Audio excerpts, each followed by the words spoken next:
আজানুলম্বিত ভুজ কনকাবদাত সংকীর্তনৈকপিতর কমলায়তাক্ষ বিশ্বম্ভর নিজবর যুগধর্মপাল বন্দে জগৎ প্রিয় কর করুণায় অবতার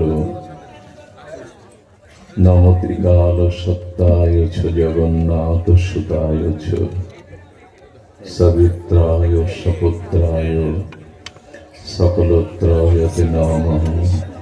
সাউন্ডটা ঠিক করো। ভালো হয়ে গেছে, ভালো হয়ে গেছে, পুরো ভালো হয়ে গেছে। বরহা পীড়াভিরামম মৃগমদ তিলকম কুণ্ডলাক্রান্ত মুগন্ধম কঞ্জক্ষং কম্বুকণ্ঠং স্মিত শুভগমুখং স্বাধরে ন্যস্তবেন শ্যামং শান্তং ত্রিভঙ্গং রবিকর বসনং ভূষিতং বৈজয়ন্ত বন্দে বৃন্দাবনস্তাং যুবতী শতবৃতং ব্রহ্মগোপাল বেশম তপ্ত কাঞ্চন গৌরাঙ্গী রাধে বৃন্দাবনেশ্বরী বৃষভানুসুতং দেবী স্তং নমামি হরিপ্রিয়ে তুলসী কাননং যত্র যত্র পদ্মবনানি চ পুরাণ পঠনং যত্র তত্র সন্নাহিত হরি বাঞ্ছা কল্পতরুভ্যশ্চ কৃপা সিন্ধুভ্য এব চ পতিতানাং পাবনেভ্যো বৈষ্ণবেভ্যো নমো নমঃ। মূকং করোতি বাচালং পঙ্গুং লঙ্ঘায়তে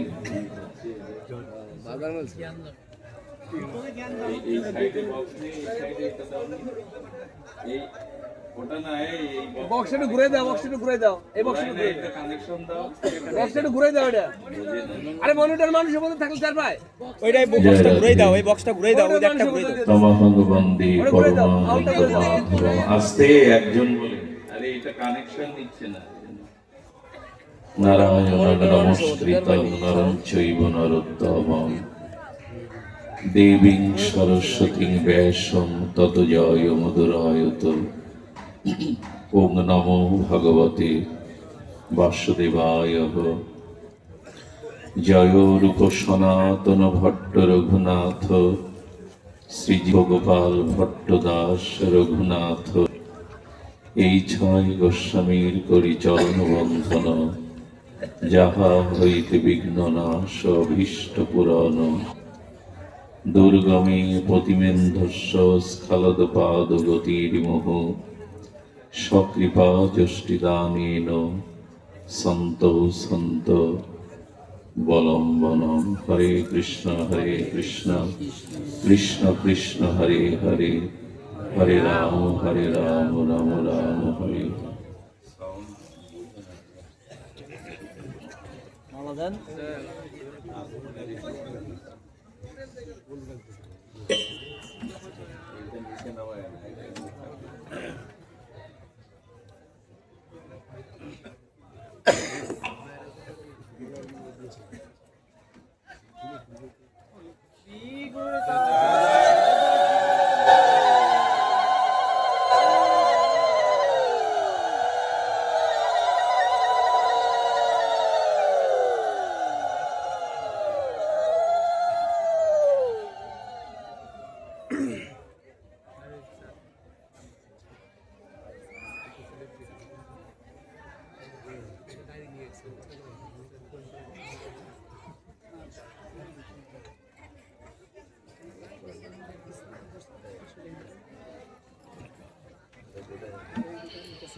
জয় শ্রী রাধে।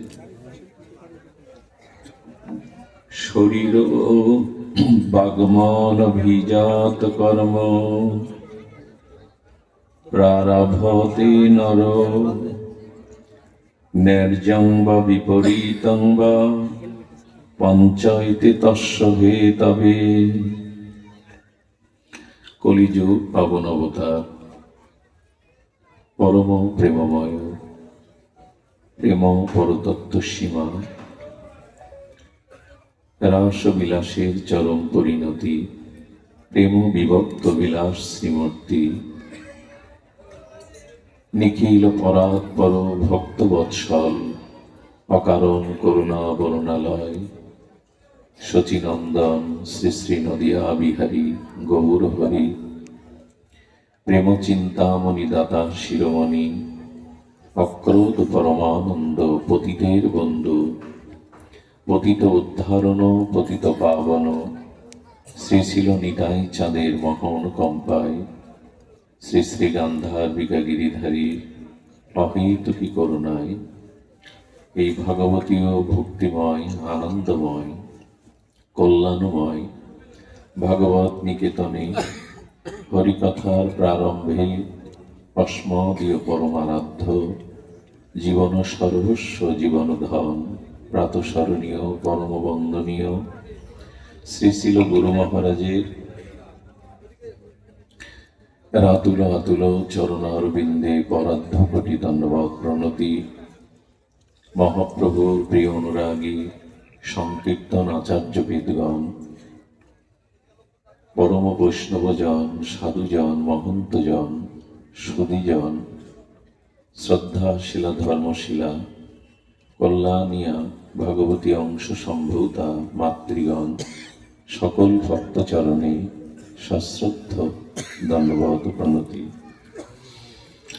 শরীর বাক ও মন ভিজত কর্ম প্রারভতে নর, ন্যায্যং বা বিপরীতং বা পঞ্চৈত তস্য হে তবে। স্বয়ং ভগবান এই অলৌকিক চিন্ময় বাণীতে অষ্টাদশ অধ্যায় মোক্ষ যোগে পঞ্চদশ অধ্যায়ে তিনি বলছেন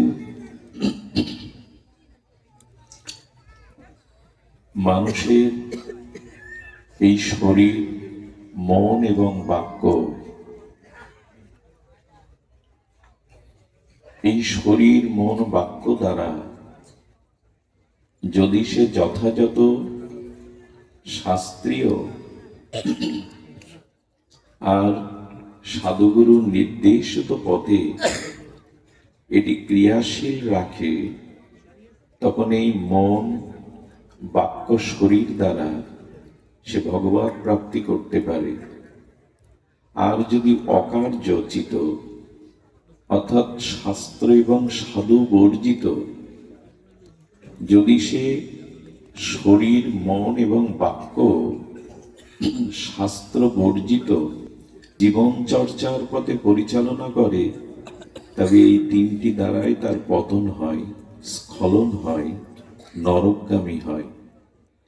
এখন সিদ্ধান্ত আপনার আমার চিন্তা বিবেকের কাছে। শরীর পেয়েছি, মন পেয়েছি, বাক্য পেয়েছি, এই তিনটি তত্ত্বের দ্বারা আমার আত্মকল্যাণ করব না আমার আত্মস্খলন বা পতন হবে, নির্ভর করছে আপনার উপরে।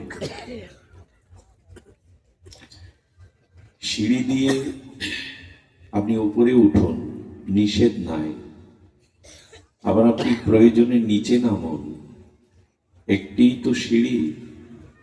তেমন মন, বাক্য এবং আমাদের শরীর, এই তিনটি উদ্ধার বা পতনের কারণ। খুব মার্মিক একটি বিষয় যদি ধ্যান দেন।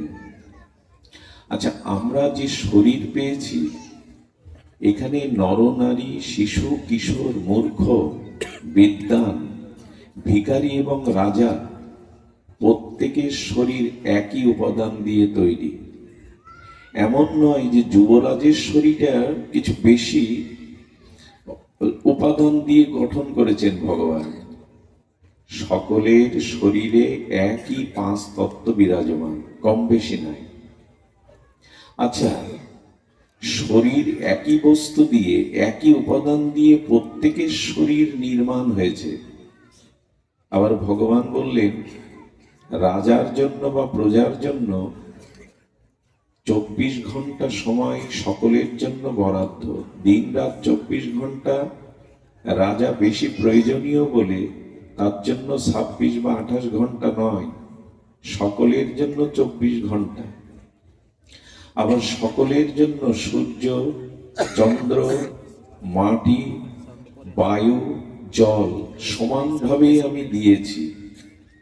নির্ভর করছে এই শরীর পেয়ে তুমি অকার্য অশাস্ত্রীয় কাজের দ্বারা তুমি পতন করবে নিজে, না উদ্ধার হবে। শরীর ব্রহ্ম সাধনার খলু, অর্থাৎ ব্রহ্ম সাধনার উপকরণ, আবার শরীরই পতনেরও উপকরণ। নির্ভর করছে আপনার উপরে। দেখবেন একই মনুষ্য শরীর পেয়েছি, একই চন্দ্র সূর্য, একই আলো বাতাস পেয়েছি, কারো পতন হচ্ছে, কারো উদ্ধার হচ্ছে। কেন? সকলের জন্য সুযোগটা তো সমান নাকি? 24 ঘন্টা তো সকলের জন্য সমান। গীতা আপনার জন্য আমার জন্য না, এমন কি? সকলের জন্য সব ব্যবস্থা যদি সমান হয়, কেউ উদ্ধার হচ্ছে, কারো পতন হচ্ছে কেন? এর কারণ এই শরীর, বাক্য এবং মন আমরা অশাস্ত্রীয় কাজে যদি নিয়োগ করি, তাহলে এর দ্বারাই আমাদের পতন হবে। আর যদি শাস্ত্রীয় বা গুরু আনুগত্য নিয়ে, সাধু আনুগত্য নিয়ে এই তিনটে ক্রিয়া পরিচালনা করি, তবে আপনি দেবতাদেরও ঊর্ধ্বে উঠতে পারবেন। নির্ভর করছে আপনার চিন্তা, চেতনা, মনের উপরে। শরীরটাকে কাজে লাগান। এখন তো গৃহে আপনি আস্বাদ্য চর্বচেষ্য লেজ্জ পেয়ে আর সারাদিনের কর্মক্লান্ত শরীরটা বিশ্রাম নিতে পারতেন, আহারাদি করে বিনোদনমূলক অনুষ্ঠান দেখতে পারতেন, পরিবারের সকলকে নিয়ে গল্প গুজব করতে পারতেন। কিন্তু আপনারা তা করেননি, কারণ জেনেছেন একটা বৃষ্টির বিন্দু পৃথিবীতে পড়লে তার স্থায়িত্ব খুব বেশিক্ষণ থাকে না। একটি বৃষ্টির বিন্দুর মতো আমাদেরও আয়ু, কখন ফুরাবে জানি না। এজন্য শরীরটাকে কাজে লাগাতে হবে, ভজনে, সাধু সঙ্গে। এই জন্য এসেছেন আপনারা। তো একই শরীর, কেউ পাশে থেকেও সে এখন জাগতিক প্রাকৃত দেহ সুখ ভোগ করছে, আর কেউ আপনারা মাটিতে বসে সাধুগুলো চরণ ধুলি মাখছেন। নির্ভর করছে এই শরীরটাকে আপনি কি কাজে লাগাবেন। দ্বিতীয় বাকি থাকলো বাক্য। দেখুন, এই যে শব্দ, একে বলে ব্রহ্ম।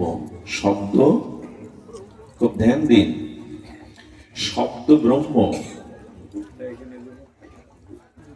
শব্দ, আচ্ছা, একটি শব্দের দ্বারা বিধ্বংসী, লোকক্ষয়ী, রক্তক্ষয়, যুদ্ধ বাঁধতে পারে। আবার একটি শব্দের দ্বারা পৃথিবীতে যুদ্ধ থেমে গিয়ে শান্তি প্রতিষ্ঠা হতে পারে, বাক্যের দ্বারা। এদিকে ধ্যান দিন, চরণধুলি পরে নিবেন, এদিকে ধ্যান দিন। কি হয়েছে?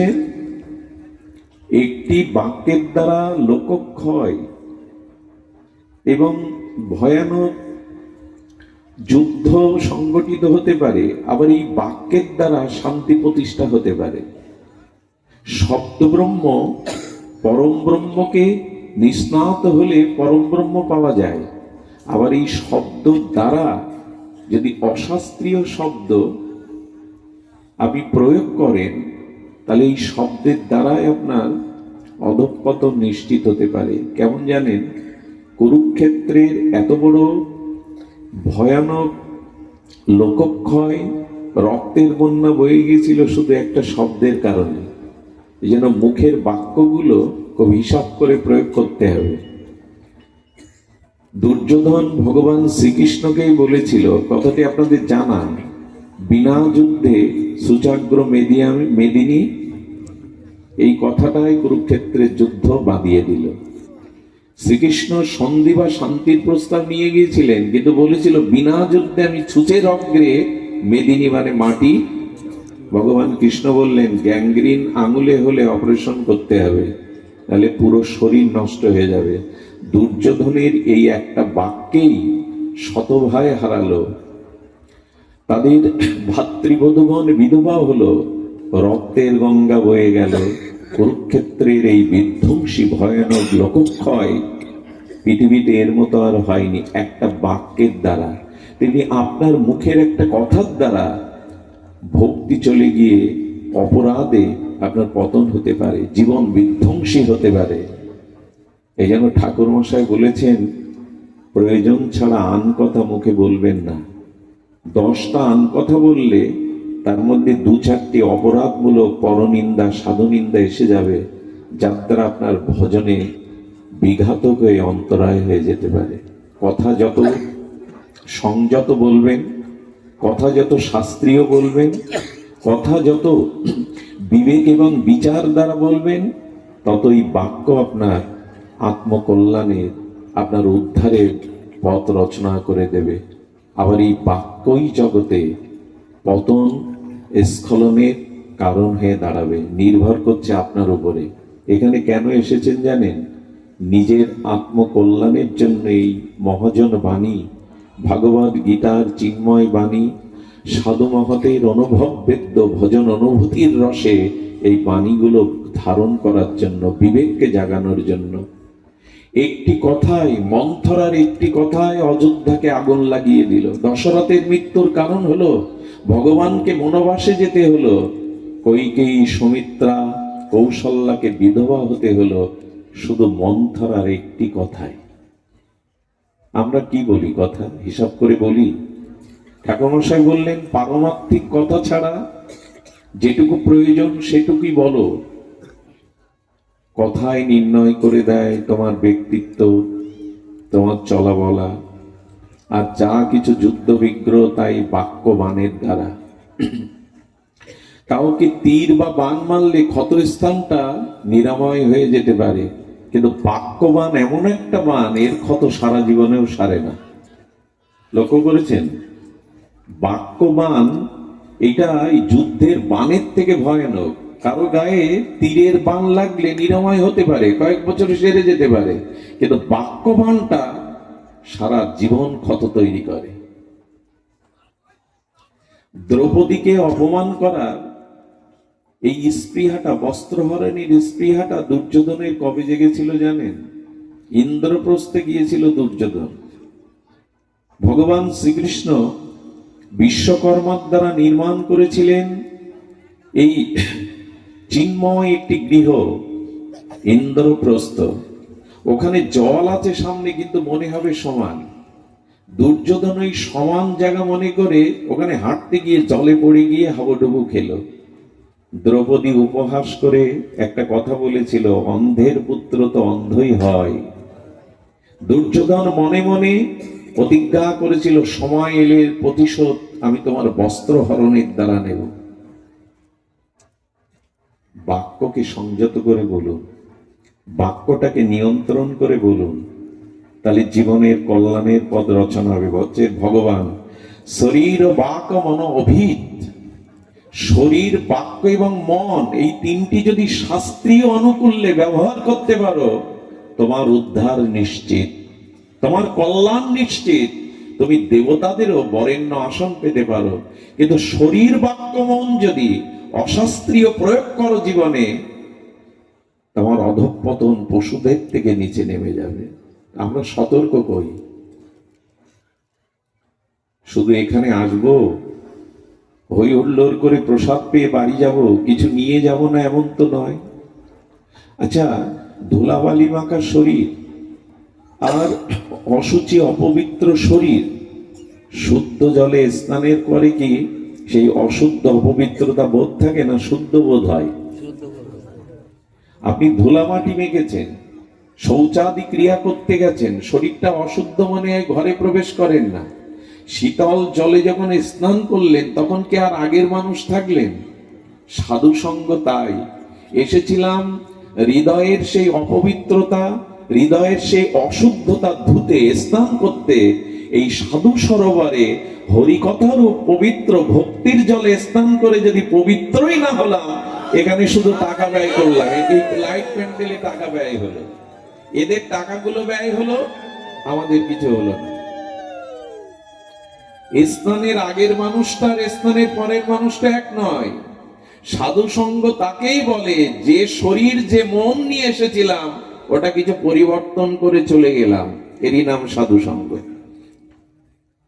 তাকে আর হয়, অনেকের হয়, আমার মতো যারা তাদের হয় না।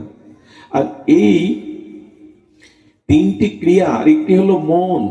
আমি পূর্বেই বলেছি একই তালা এক চাবি দিয়ে বদ্ধ করা যায়, খোলাও যায়। একই তালা চাবি কটা, লাগাবার জন্য একটা, খোলার জন্য আরেকটা হয় কি? একই চাবি দিয়ে এপাশ মোড়ালে খুলে যায় আর এপাশ মোড়ালে লেগে যায়। আপনার মনের অবস্থা ওই চাবির মতো। যদি শাস্ত্রীয় ভাবে মনটাকে পরিচালনা করেন, সৎ চিন্তা, সৎ ভাবনা, ঈশ্বরের নাম রূপ লীলা, তবে বাঁধন খুলে গেল, আর জন্ম মৃত্যু চক্রের বাঁধনে আপনি বদ্ধ নন। কিন্তু যদি বিপরীতে অশাস্ত্রীয় ভাবে মনে কুচিন্তা, কুভাবনা, অসৎ চিন্তা করতে থাকেন, একই চাবি বদ্ধ করে দিল, আসা যাওয়া ফুরাবে না। মন কি ভাবে আমাদের? মন ভাবনাটা কি করে? মনকে বলা হচ্ছে মনেরও স্মরণ প্রাণ, ভগবানের নাম, ভগবানের লীলা, সৎ চিন্তা মনকে দাও, তাতে মনও বেঁচে যাবে, তুমিও সুস্থ হবে। তোমাকে কাম ক্রোধ করে করে আর খাবে না, পাপের চিন্তা তোমাকে করে করে খাবে না। মন যাদের শুদ্ধ, মন যাদের ভগবত চিন্তনে রত, এরা পাপের চিন্তা আসলে লজ্জায় মরে যায়। এই মনে পাপের ভাবনা এলো, অনুশোচনা দগ্ধীভূত হয়, এদের কাছে দাঁড়াতে পারে না পাপ চিন্তা, অসৎ চিন্তা।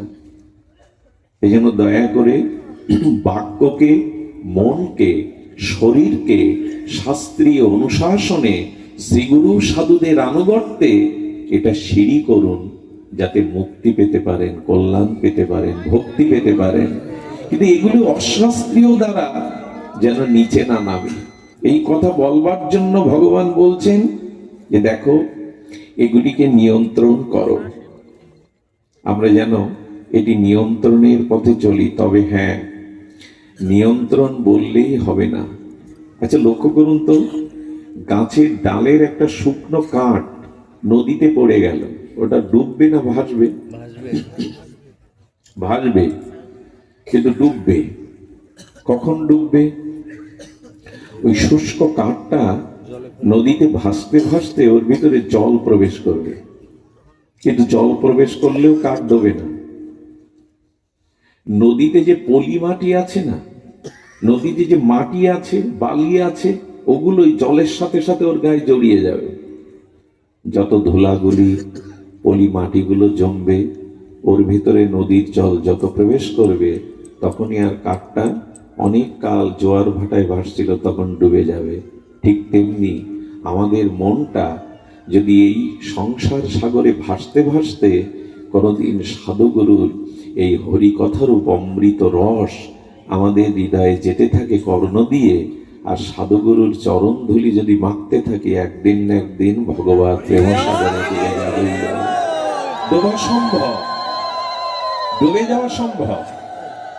শুকনো কাঠটাতে জল প্রবেশ করান, আর ধুলা পলিমাটিগুলোর গায়ে লাগতে দিন, একদিনও ডুবে যাবে। সাধুগুরুর চরণ ধুলিতে এবং এই ভক্তি প্রবাহমান হরি কথার পূর্ণ বাড়ি যদি অন্তরে প্রবেশ করে হৃদয়ে, তবে জানলেন ডুবলেন প্রেম সাগরে, আর ভাসতে হবে না। এই জন্ম মৃত্যু কর্মফলে আপনাকে আর ভাসতে হবে না। কিন্তু যদি জল মানে ভক্তির, আমি গতকাল বলছিলাম এই প্রসঙ্গটি, যেখানে ভাগবত পাঠ হয় ওখানে গঙ্গা, সরস্বতী, নর্মদা, কাবেরী, কৃষ্ণবেন্না, এসব পবিত্র নদীগুলো আসে। বলবেন আমাদের পাগল পেয়েছো, নদী আসলে এখানে তো আমরা বসতে পারতাম না। বলে নদীর দুটি রূপ, যেমন জল বরফ হয়ে যায়, জলের কি আকার আছে চার কোনা? এর বরফের রং বা আকার আছে। আবার বরফটা গলে গেলে জল হয়। তেমন গঙ্গার একটা দেবী মূর্তি আছে, আর গঙ্গার বিগলিত রসধারা হলো এই গঙ্গা। বুঝতে পারছেন? গঙ্গার একটি মূর্তি আছে, দেবী মূর্তি। যেমন বরফ হয়ে গেল, জলটা একটা মূর্তি নিল, আবার গলে গেলে জল হয়ে গেল। যেমন রাধাকুণ্ড, শ্রী শ্রী রাধাকুণ্ড, রাধারানী, রাধারানীর রসবিগলিত রসধারা হলো রাধাকুণ্ড। আর রাধারানীর একটা প্রেমময় মূর্তি আছে। ওরা মূর্তি ধরে এখানে আছে। গঙ্গা, যমুনা, কাবেরী, কৃষ্ণবেন্না আসে কেন? ভাগবতে এরা আসে কেন? আসে কেন জানেন? আসে আমাদের পবিত্র করতে না, ওরা নিজে পবিত্র হতে। ওরা নিজে পবিত্র হতে আসে। বলো গঙ্গা পবিত্র হতে আসে, আমরাই তো গঙ্গায় যাই পবিত্র হতে, পাপ পাপ ধুয়ে আসতে। বলে যে পাপগুলো আমার মতো ব্যক্তি গঙ্গায় ধুয়ে আসে, ওই পাপকে বিনষ্ট করার জন্য গঙ্গা হরিকাথাতে এসে বসে। এই জন্য এখানে এই মনকে, এখানে এই যে বারবার আহা হরি বল, এই যে শব্দগুলো বলছেন, এই যে নাম চলছে, এখানে নাম বলছেন, শব্দের সাথে সাথে মন আর শরীর এখন ভজনে কাজে লাগছে। এর দ্বারাই কেবল আত্মকল্যাণ হতে পারে। গঙ্গা যমুনাও তাদের কাছে রেখে হওয়া পাপ মলিনতা দূরের জন্য ভাগবতে এসে বসে। আমাদের সেই রুচি হয় না তো, শ্রদ্ধার সহিত ভাগবত নিতে হবে, না হলে হবে না। তবে একটা জিনিস বলি, 20 গ্রাম লোহাকে ভাসাতে পারবেন না। 10-20 গ্রাম 1 কেজি লোহা জলে বা নদীতে সাগরে দিলে ডুবে যাবে। কিন্তু ওই লোহাটা যদি একটু বড় কড়াই করে পাত্র করে ছেড়ে দেন, কড়াই, লোহাটা গলিয়ে ছাঁচে গলিয়ে কড়াই করে ছেড়ে দিন, একই তো লোহা, ডোবে না, ভাসে। আমি বলতে চেয়েছিলাম বাক্যের দ্বারা, মনের দ্বারা এবং শরীরের দ্বারা যদি পাত্র হতে পারেন, তখন এই সংসার আপনাকে ডোবাবে না, ভাসাবে। ভাসতে পারবেন। লোহা ডুবে যায়, কিন্তু লোহাকে ছাঁচে ফেলে কড়াই তৈরি করে ছেড়ে দিই। কড়া আছে না, রন্ধনের যে কড়া, ওটা দিলে ভাসবে। নিজেকে পাত্র করুন। দেখুন, এই জ্ঞান, এই প্রেম ভক্তি নেওয়ার জন্য পাত্র হতে হবে আগে। কেমন জানেন? বৃষ্টির বিন্দু জলধারা হয়ে পড়ছে, সেই বৃষ্টির ফোঁটাটা, বৃষ্টির জলধারাটা কোনো মলিন মাটির উপরে, দূষিত নর্দমার উপরে পড়লো। বৃষ্টির জল কি শুদ্ধ দেখাবে বা থাকবে? থাকবে কি? কিন্তু সরোবরে পদ্ম পাতার উপরে যদি বৃষ্টির জলবিন্দু পড়ে, কি হয়? জল যতটা শুদ্ধ তার থেকে মুক্তার মতো চকমক করে। অথচ একই জল পাশে যদি কোনো মাটিতে পড়ে, দূষিত জলে পড়ে, ওটার পবিত্রতা থাকবে না। এটা বৃষ্টির জলের পক্ষপাতিত্ব নয়, পাত্রের পক্ষপাতিত্ব। সেই মন, বাক্য, শরীর পাত্র করেছি তো, যে এখানে এই ভগবানের বাণীগুলো হীরার মতো জল জল করবে। এজন্য পাত্র হতে হবে। 100 মণ লোহা ভেসে যেতে পারে যদি কাঠের সাথে নৌকা করে ছেড়ে দেন, তখন আর লোহা ডুববে না। তা যারা সাধু সঙ্গ, ভগবানের নাম রূপ লীলার সাথে যুক্ত হয়েছে, তারা ডুববে না, বরঞ্চ ওই লোহা তখন ওপারে নিয়ে যাবে। ও তো ভাসবে আর আপনাকেও ভাসিয়ে ওপারে নিয়ে যাবে। এই জন্য প্রয়োজন হলো আপনাকে তৈরি হতে হবে, পাত্র হতে হবে। এই পাত্রটা যতদিন না হতে পারছি, ততদিন এই আসা যাওয়া সার্থক হবে না, সাধু সঙ্গ হরিকথা সার্থক হবে না। পাত্র হতে হবে। কি করে হবেন? এই কথাটা লিখে নিন। যারা যেখানে দাঁড়িয়ে বসে আছেন, করুণা করে, দয়া করে হাত জোর করে বলছি, কথাটা লিখে নিন। কেমন জানেন কেমন করে পাত্র হবেন? আমি বহু আগেও কথাটা বলেছি। এক রিক্সাওয়ালা না, এক সৌম্য সুদর্শন এক মহাপুরুষকে প্রশ্ন করছে, আপনি তো মহাপুরুষ, পৃথিবীতে সব থেকে বড় কি? মহাপুরুষ উত্তর দিচ্ছেন, তোমার প্রশ্নের মধ্যে ওই বড়টা আছে, পৃথিবী সব থেকে বড়। আমাদের সামনে সব থেকে বড় কি? পৃথিবীটাই তো। তখন রিকশাওয়ালা আবার প্রশ্ন করছেন, পৃথিবীর থেকে বড় কিছু আছে কি? বলে হ্যাঁ আছে। বলে কে? বলে পৃথিবীকে যে ধারণ করেছে সে পৃথিবীর থেকে বড়। বলে পৃথিবীকে কে ধারণ করেছে? বলো চতুর্ভুজের মূল সংকর্ষণ অংশের অংশ কলা কলাংশ অংশাশু অনন্ত শেষ নাগ পৃথিবীকে ধারণ করে আছে। বেদে কি বলছেন ভাগবতে? অনন্ত নাগ পৃথিবীটাকে, তো যে যাকে ধারণ করে সেই তো বড়। তো পৃথিবীকে ধারণ করে আছে অনন্ত শেষ নাগ। আবার রিকশাওয়ালার প্রশ্ন, শেষ নাগের থেকে কেউ বড় আছে? বলো আছে। শেষ নাগকে যে ধারণ করেছে সেই বড়। যে যাকে ধারণ করে, বলো শেষ নাগকে কে ধারণ করেছেন? বলে ভগবান ঝুটঝুটি শঙ্কর। ভগবানের শিবের গলায় শেষ নাগ ধারণ হয়ে আছে। বলে শিব বড়। বলে ভগবান শিবের থেকে কে বড়? বলে শিব ঠাকুরকে যে ধারণ করে আছে। শিব ঠাকুরকে কে ধারণ করেছে? শুনুন, একবার লঙ্কেশ ত্রিলোক বিজয়ী দেবতাদের ত্রাস দশানন রাবণ গেল কৈলাসে। গিয়ে দেখছে ভগবান শঙ্করকে প্রণামের জন্য যোগী ঋষি মুনি ধ্যানীরা দাঁড়িয়ে লাইন দিয়ে। কিছু মানুষের অভিমান আছে, অহংকার আছে, আমি বড়, আমি লাইনে দাঁড়িয়ে প্রণাম করব গুরুদেবকে। ও করেছি কি, রাবণ কৈলাস সহ হাত করে উঁচু করে ধরেছে, কৈলাস সহ। শিব ঠাকুর দুলছে, হাতে তুললে কি হবে? কৈলাসটা টালমাটাল অবস্থা। মা পার্বতীকে বলছে কৈলাসে তো ভূমিকম্প হওয়ার কথা না। বলেন ভূমিকম্প হয়নি, আর আপনার এক চেলা প্রণাম না করতে পেরে লাইনে দাঁড়িয়ে এসে কৈলাসকেই তুলে ধরেছে হাতের উপরে। রাবণ এত শক্তিশালী ছিল। আর রাবণকে ডেকে ভগবান শিব বললেন, তোমাকে আর আসতে হবে না প্রণাম করতে, প্রণাম নিতে আমি তোমার লঙ্কায় যাবো প্রতিদিন। এবার প্রতিদিন ভূমিকম্প আর তুলে ধরবে। বলছে রাবণের থেকে বড় কে? রিকশাওয়ালার আবার প্রশ্ন, রাবণের থেকে কে বড়? বললো রাবণকে যে বিনাশ করেছে সেই রামই বড়, ভগবানই বড়। এবার রিকশাওয়ালার চোখ বড় বড় হয়ে গেছে, ভগবানের থেকে বড় কি কিছু আছে? সাধু মৃদু হেসে বললেন, ভগবানকে যে ধারণ করেছে সে ভগবানের থেকেও বড়। কে ধারণ করেছে? ওই দেখো হনুমানের দিকে, বুকের মধ্যে হৃদয়ের মধ্যে সে জানকী বল্লভকে ধারণ করেছে। ভগবানকে যে ধারণ করে সেই বড়, ভগবানকে যে ধারণ করে সেই বড়। রিকশাওয়ালা অবাক হয়ে বলছে, ও তাহলে ভগবানের থেকে ভক্ত বড়? বলো তাই তো শাস্ত্র বলে, হৃদয়ে তো ভক্তই ভগবানকে ধারণ করে রাখে। এখন আপনাদের ওই যে কথাটা লিখে নিতে বলছি সেই কথাটা হলো এই, একবার রামদাস বাবাজি মহারাজ কীর্তন করছিলেন বাঁকুড়াতে। রামদাস বাবাজি মহারাজের কীর্তন যারা শুনেছে তাদের প্রেম হয়ে গেছে, ভক্তির গঙ্গা বয়ে যেত।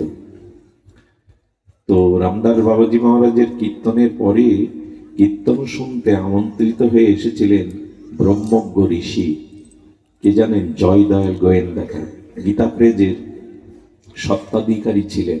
এই ব্রহ্মজ্ঞ লীন মহাপুরুষ বাবাজি মহারাজকে বলছেন, এটা প্রশ্ন করছেন, कैसे झूठ मिलेगा প্রেম। হিন্দুস্তানি তো বলছেন খুব তাড়াতাড়ি প্রেম ভক্তি কি করে মেলে বলো। প্রশ্নটা আবার বলি, झूठ कैसे প্রেম মিলেগা। ঝুট মানে খুব দ্রুত প্রেম ভক্তি কি করে মেলে বলো। রামদাস বাবাজি মহারাজ উত্তর দিচ্ছেন, আহা কি মর্মস্পর্শী উত্তর। উনি বললেন, আপনি গীতাশ্রয়ী, গীতায় আপনার প্রাণ, উপনিষদ বেদ ভাগবত আপনার প্রাণ, তবে গীতার বাণী জীবনে চরিতার্থ করে ভগবান পাওয়া যাবে তা বিলম্ব হবে, ঝট করে পাওয়া যাবে না। ওই জন্য তো প্রশ্ন করছি, খুব তাড়াতাড়ি কি করে প্রেম ভক্তি পাওয়া যাবে। বাবাজি মহারাজ চোখ বন্ধ করলেন, হৃদয়ের অনুভূতিটা জাগিয়ে বললেন, যে পেয়েছে তাকে ধরলেই তাড়াতাড়ি পাওয়া যাবে, যে তাকে পেয়েছে তাকে ধরো। আহা কি বিস্ময়কর কথা। বৈষ্ণব বন্দনায় দাদারিরা কি কীর্তন করেন, কৃষ্ণ সে তোমার, তুমি দিতে পারো তোমারও শকতি আছে। কৃষ্ণ কার? কৃষ্ণ বৈষ্ণবের, ভক্তের। এগুলো কৃষ্ণ সে তোমার, তুমি দিলে দিতে পারো, তোমারও শকতি। যেটাকে পেয়েছে তাকে ধরুন, দ্রুত পেয়ে যাবেন, বিলম্ব হবে না। যার কাছে যা আছে সে তাই দিতে পারে, যার কাছে নেই সে কি করে দেবে আপনাকে? যে হৃদয়ে ভগবানকে ধারণ করেছে সেই ভক্তের চরণ ধরুন, ভক্তকে আঁকড়ে ধরুন, উনি আপনাকে দিতে পারেন। প্রধানমন্ত্রীর একান্ত সচিব যিনি, তার সাথে যদি পরিচয় থাকে, আত্মীয়তা থাকে, প্রধানমন্ত্রীর সাথে দেখা করা খুব কঠিন হবে না। তেমনি ভগবানের একান্ত প্রিয় ভক্তকে ধরুন, খুব দ্রুত ভগবান পাওয়ার এই হলো উপায়। এটাই হলো উপায়। কারণ ভগবান কি বলেছেন জানেন? ভগবান বলছেন অহং ভক্ত পরাধীন অস্বতন্ত্র ইব দ্বিজ। আরে ভগবান অজিত, তাকে কেউ জিততে পারে না, ভগবানকে কেউ পরাস্ত করতে পারে না, কিন্তু সেই ভগবান পরাধীন শুধু ভক্তের কাছে। অহং ভক্ত পরাধীন অস্বতন্ত্র ইব দ্বিজ। আমি স্বতন্ত্র কিন্তু পরতন্ত্র ভক্তের কাছে। ভক্তের কাছে আমি স্বাধীন নই, পরাধীন। কে বলছেন? স্বয়ং ভগবান। আরো কি বলছেন জানেন? বলছেন সাধু বিগ্রস্ত হৃদয় ভক্ত ভজ জনপ্রিয়া। ভগবান এও বলে দিয়েছেন আমার মন আমাতে নাই, সাধুকে দিয়ে দিয়েছে, আমি মালা বদল করে নিয়েছি। সাধুর মনটা আমি নিয়েছি আর আমার মনটা সাধুকে দিয়েছি। তাহলে সাধুর কাছে কার মন আছে? কথা বলুন, কার মন আছে? বিনিময় হয়ে গেছে, মালা বদল হয়ে গেছে। সাধুকে ধরলেই ভগবানের মন পাওয়া যায়। এই জন্য যে পেয়েছে তাকে ধরো, দ্রুত পেয়ে যাবে তাকে, দ্রুত পেয়ে যাবে তাকে। জয় রাধে। কেটে গেল নাকি? জয় শ্রী রাধে। কণ্ঠ তো ছিল না, কথা বলতে পারছিলাম না। দেখো কোথায় আরেকটু সামান্য ভলিউম বাড়িয়ে দাও। ভাগবতে কণ্ঠ যে কোথা থেকে আসে জানি না, কণ্ঠের যা দুরবস্থা। এই জন্য বলছেন সাধু বিগ্রস্ত হৃদয় ভক্তই ভক্ত জনপ্রিয় সুধীজন। এই জন্য ভক্ত দিতে পারে ভক্তি, ভগবান না। আচ্ছা একটু ধ্যান দিন তো, ভগবানকে যতটা সম্মান করেন ভক্তকে করেন তো? আমরা কত বিচিত্র চরিত্র, সামনে প্রশংসা করি, অন্তরালে তার দোষ ধরি, নিন্দা করি। এতে কি আর ভক্ত কৃপা হয়? এতে কি আর বলে ভক্ত তো জানতে পারলো না আমি তার নিন্দা করলাম? বলে ওটা ভক্ত জানতে পারেনি, ভক্তের হৃদয়ে যে ভগবান আছে উনি সব জানতা, উনি জেনে বসে আছেন। যে এই ব্যক্তিটি ভক্ত নিন্দা করছে, একে কৃপা ভগবান কোনো কালেও করবে না। শুনুন, কাটা ফোটে যদি পাই, আর যদি আপনি কাটা যদি পায়ে ফোটে না, কাটা যদি পায়ে ফোটে, আপনি মাথায় ছুঁচ দিয়ে খুঁড়লে কাটা পাবেন? বের করতে পারবেন? অপরাধ যদি ভক্তের চরণে হয়, কোটিকাল গোবিন্দ চরণ ধরেও আপনি মুক্তি পাবেন না। আপনাদের মনে আছে দুর্বাসাকে গোবিন্দ কি বলেছিলেন? তুমি ব্রহ্মালোকে, শিবলোকে, বৈকুণ্ঠ লোকে দৌড়ে বেড়াচ্ছ, ওই দৌড়ে বেড়াচ্ছ আমার সুদর্শন চক্রের জন্য। বলো সুদর্শন চক্র তো আপনার, আপনি রক্ষা করুন, আমিও তো মুনি ঋষি, দুর্বাসা আমি সাধারণ না। বললেন আমি ভক্তের অধীন, তুমি মুনি বটে, কিন্তু আমার ভক্তের মহিমা সবার উপরে। সুদর্শন আমার হলেও আমার কথা এখন শুনবে না। কাটা ফুটেছে পায়ে, আঘাত লেগেছে পায়ে, আচ্ছা মালিশটা লাগাতে হবে কি মাথায়? ভক্ত চরণে অপরাধ হয়েছে, ভগবান বলছেন আমার কাছে কিছু করার নেই, যেখানে আঘাত পেয়ে দিয়েছো ওইখানে যাও, ওইখানে পড়ো। ভগবান বলছেন এই কথা। এই জন্য আড়ালে কোনো ভক্তের নিন্দা করবেন না। এটা অন্তত ভক্ত তো ক্ষমাশীল, মনে রাখে না, জলে দাগ কাটার মতো সাধু। ভগবান গণনা করে রাখে, ভগবান গণনা করে রাখে, ভগবান ক্ষমা করে না। হরিদাস ঠাকুর কারো দোষ দেখতেন না, কিন্তু রাজা রামচন্দ্র খানের বংশ নির্বংশ হয়ে গেল। বলো হরিদাস তো তাকে অভিশাপ দেয়নি, বলো ভগবান ক্ষমা করেনি ওকে। ভক্ত অপরাধ ক্ষমা করে, কিন্তু ভক্ত চরণে অপরাধ করলে ভগবানই তাকে শেষ করে দেন। এটা না হলে ভক্তাধীন ভগবানের মহিমা থাকে না। আর কি বলেছে, বৈষ্ণব মোহ দেহান্ত তস্মাৎ পূজ্য মহামুনে। দুর্বাসাকে বলেছিলেন, অন্য যন্তং পরিত্যাজ্যং বৈষ্ণবান ভজস্ব ব্রত। এসব কথাগুলো মনে হয় একটু বাঁধিয়ে রাখি বুকে, যাতে ভুল না হয়, অপরাধগুলো আর না হয়। বললেন, শুনুন, ভগবান সহর্ষে নিজ ভক্তগণের মহিমা বিজয়ন্তী পতাকা তুলে ধরেন, উড্ডীয়ন করেন। আর ভগবান ছোট্ট বাক্যের দ্বারা ভাগবতে এক কথাই প্রকাশ করে দিয়ে গেছেন, মদ ভক্ত পূজা অধিকার। শোনো জগতের জীবগণ, শোনো মনুষ্যগণ, আমার থেকে আমার ভক্তকে অধিক পূজা করবে, তবেই প্রেম ভক্তি পাবে। এটা ভগবান বলছেন ভাগবতে, মদ ভক্ত পূজা অধিকা। আমার থেকে আমার ভক্তের সম্মান পূজা বেশি করে করবে, তবেই তুমি আমার প্রেম ভক্তি পাবে। আমরা করি উল্টো। আমরা মন্দিরে দেবতাকে গিয়ে প্রণাম করি, সাধু দেখলে আড়ে তাকায়, যেন কতকালের শত্রু। ভগবান বললেন, ওই মন্দিরে প্রণাম আমি নেব না, প্রণাম আমি নেব না। এই জন্য সতর্ক হন। মন্দিরে শুধু ভগবান দেখেন, দেবতা দেখেন, আর কোথাও দেখেন না। এই দৃষ্টিতে অন্তত প্রেম ভক্তি পাবেন কিনা আমি বলতে পারবো না। দৃষ্টি বড় করুন।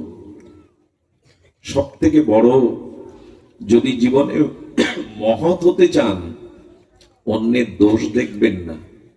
যদি মহৎ হতে চান, নিজের দোষ দেখুন। ভাগবত বলছেন, অন্যের দোষ যখনই আপনি দেখা শুরু করবেন, তখন আপনি মহৎ তত্ত্ব থেকে বাদ পড়ে যাবেন। সাধকরা নিজের দোষ দেখে, অন্যকে নির্দোষ দেখে, এই জন্য তারা সাধক। আর সবার মধ্যে দোষ না দেখে সবার মধ্যে ভগবান দেখেন, এরা মহাত্মা। এরা কুকুরের মধ্যেও ভগবান দেখে, যে ওর মধ্যেও ভগবান আছে। এই জন্য দৃষ্টিটাকে প্রসারিত করুন, ভক্ত অপরাধ থেকে দূরে থাকুন। কোটি ভজন করেও একবার নিত্যানন্দ বংশ অবতংশ কলকাতায় কীর্তন করছিলেন। নিত্যানন্দ বংশ অবতংশ 12তম। উনি কীর্তনে, একটা নিত্যানন্দ বংশ অবতংশ তো ওইভাবে কীর্তন করছেন। এক কলেজ পড়ুয়া নাস্তিক ছেলে ওখানে উপস্থিত। এত ভাব দেখায় কেন? একটু পরীক্ষা করি, একটা সুস কিনে এনেছে বাজার থেকে। সেই ধারালো সুসটা উনি কীর্তনের আবেশে আছেন, এপর ওপর করে পায়ে ফুটিয়ে দিয়েছেন, কিন্তু উনি বুঝতে পারেননি। কীর্তন আবেশে উনি বুঝতে পারেননি। ছোটবেলায় যখন ফুটবল খেলতেন আপনারা, কত কাটা ফুটে গেছে, কাছে কেটে গেছে, খেলার আনন্দে বুঝতে পারেননি। খেলা শেষে স্নান করতে গিয়ে দেখলেন একটা কাছ ফুটে আছে। ওই যে খেলার আনন্দে আবেশ ছিল না, তেমনি কীর্তন আনন্দে সুসটা এপর ওপর করেছে, আবেশ ছিল না। রাত্রে যখন ঘুমাতে যায়, যন্ত্রণায় পাটা ফুলে গেল, যন্ত্রণায় সারা রাত কাতরালেন। ভোরবেলা থেকে শুরু হলো সেই যুবকের বাড়ির প্রত্যেকটা ব্যক্তির রক্ত বমি, আর থামে না।